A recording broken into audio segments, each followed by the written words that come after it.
يا عمري ما شاء الله. اياه بنت خالتي تعيش خبي لي بنتي باش ما تشوفهاش، خبيها ان شاء الله دائما نشوفهم هكا فرحانين. علاش واش كاين؟ ماشي وقتها ومن بعد نفهمك.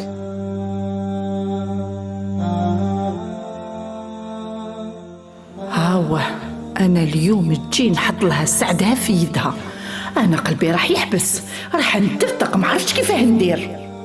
على سلامتك يما. شراكي؟ لاباس؟ لاباس الحمد لله. هذه غيبه يما، عندك شحال ما زرتيناش. جيت نشوف وليدي توحشتو. سبحان الله، حتى هو غير البارح برك حكالي عليك، قال لي توحشتي يما بزاف. حبيت نسقسيك قبل ما يجي وليدي. نعم يما، خذي راحتك. صافي 3 سنين ملي جبناك. وشنو هذا يا بنتي؟ انا عندي ولد واحد، حابه نفرح بيه، حابه نشوف وليداتو، حابه كي ندخل للدار نلقى الدراري دايرين بيا، حابه نسمع كلمه ماني. يما الدنيا هذه مكاتب. ماشي قادره على هاد الشي يا بنتي، خليني نزوج وليدي. ماشي قادر على هاد الشي يا بنتي، خليني نزوج وليدي.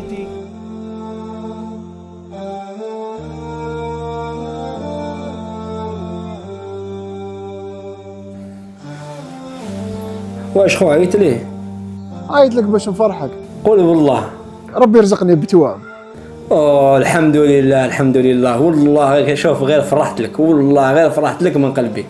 على هذه عيط لك انت الاول، على بالي بلي انت اخويا تفرح لي. فاروق صاحبي زادنا عنده توام. المهم خويا باش ما نشدكش على بالي بلي كاع رايحين يعيطوا لك دوك. ها والله غير هبلوني يا اخو، عباك تليفون ما حبس كاع من المقبل ويصوني. ان شاء الله كي دير العقيقه راني نجي لك ان شاء الله انا في الزوجه، ونجيبوا لك كادو شباب ان شاء الله ونفرحوا معك. العقوبه عليك ان شاء الله. ربي يحفظك خويا. الحمد لله ان شاء الله تربوا في عزو ويكبروا ويلقاهم على كبر ان شاء الله. واش ديروا قال لي ما نروحوا نشريو له كاش كادو، راهم زوج دوكا ونفرحوا به ان شاء الله.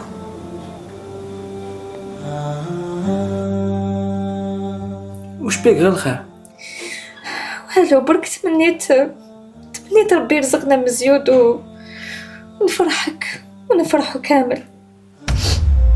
شنو نقول لك مانيش فرحان؟